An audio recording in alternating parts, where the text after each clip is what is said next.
lang, nasabi niya talaga yon?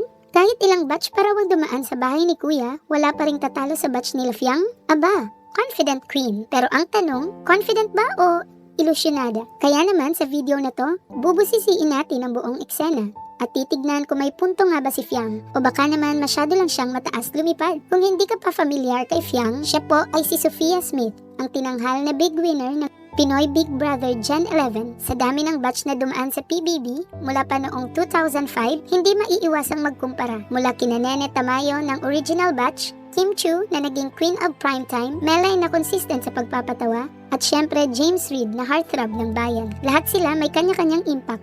Pero ayun na nga, sa isang event kamakailan lang, umingay ang pangalan ni Fiang hindi dahil sa panibagong endorsement o movie, kundi dahil sa isang matapang na pahayag. Alam mo, kahit ilang batch pa yan, walang makakatalo sa batch namin. Hello, Gen 11, breaking, highest, hello.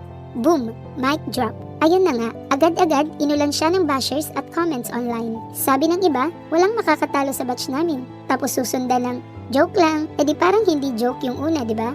Bumawi naman si Fiang. Nilinaw niya na, kaya walang makakatalo sa batch namin kasi lahat kami very genuine, very authentic.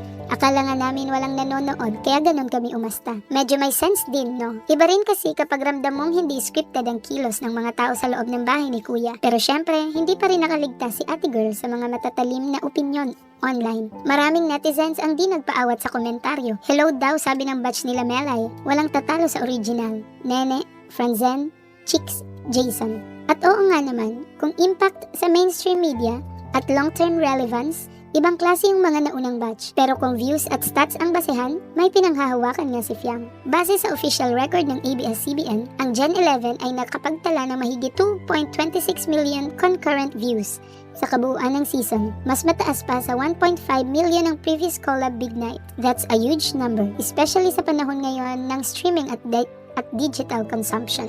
So may point si Ate Girl. Pero valid bang sabihin na sila ang pinaka-the best? Well, depende yan sa pananaw mo. Ang tanong kasi, ano ba talaga ang batayan ng pagiging best batch? Kung authenticity, baka nga Gen 11. Kung career after PBB, baka sina Kim, James, Melay. Kung impact sa culture, hands down original batch. Kung trending at digital reach, may laban si Fiang. Pero ito yung hindi matatalo ng kahit anong stats. Legacy ng bawat batch sa puso ng fans. So ikaw, Team OG ka ba o Team Gen 11? Comment mo na yan sa baba. At kung gusto mo pa ng gantong content, huwag kalimutang mag-like, mag-subscribe at i-hit ang notification bell para sa bawat trending issue, sama-sama tayong maki-chika.